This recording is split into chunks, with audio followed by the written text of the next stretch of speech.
So now I'll be explaining the my project. So the name of the project is Emotion Detection Recognition System, and as you can see on the left, you can see various photos of someone depicting emotions from happy to sad to fear, and we will be using a TensorFlow environment.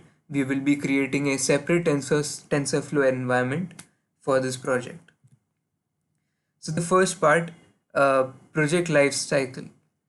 First, we will be getting data from separate sources that will be including Kaggle or some independent websites. And then secondly, we will be cleaning, preparing, and also dividing our data sets into two parts, training data set, and then we will test it on separate. Then finally, on the third part, we will be creating our training model where we will be building our algorithm, CNN algorithm, and we will be giving it data, labeled data, to train that model. Fourth part, we will be testing that model, and finally, we will be improving and concluding our model. The libraries and tools that I used are as follows. Jupyter Notebook for executing my Python code. We will be writing, I wrote this code in Python. Then I have used Keras. So Keras is the library that we use for any kind of CNN or deep learning algorithm. Then I have used Pandas for loading the data set and doing any kind of data manipulation and analysis. And then NumPy. So what is convolutional neural network or CNN? CNN is a deep learning algorithmic program which may take an input image, assign importance to it, and learn the weights and biases of it, and be ready to differentiate one from the opposite. So in CNN there are two parts mainly. The first part will include feature learning like convolutional or ReLU method and pooling method. As here the layers get more defined, this is called as max pooling. Then the second part will include classification methods like flatten, fully connected, and softmax.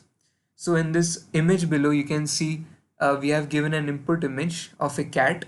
So what the algorithm does, it takes a part, it converts it into pixels, and it takes one small part of that image. It will create multiple filters. It will try and create scores for all of these features. And the second part would be max pooling method.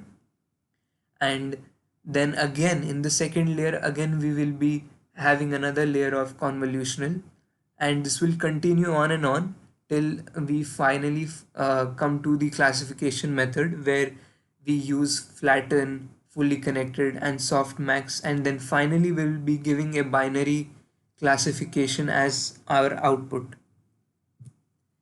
So CNN areas unit regularized versions of multi-layer perceptrons.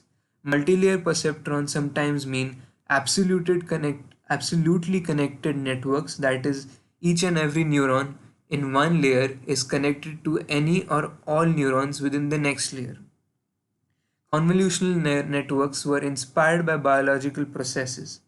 In this, the property pattern between neurons resembles the organization of the animal cotin region. The individual animal tissue neurons answer stimuli solely during the restriction region of the field of regard called the receptive field. So it is basically emulating the biological processes of the animal brain.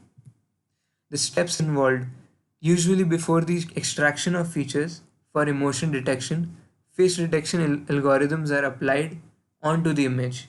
So we can generalize our emotion detection steps as follows. First, dataset processing. Then we will be using the face detection, then feature extraction, and finally classification based on those features. In this work, we focus on the feature extraction technique and emotion detection based on the extracted features.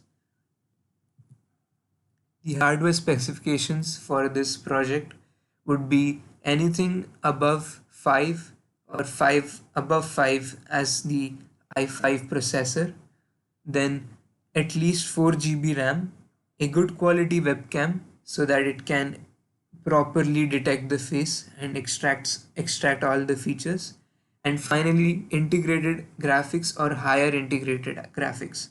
So sometimes to improve performance, to make your algorithm more efficient, you would want an external graphic card, you like a CUDA toolkit or something, so that you can make your algorithm faster and more accurate. Thank you.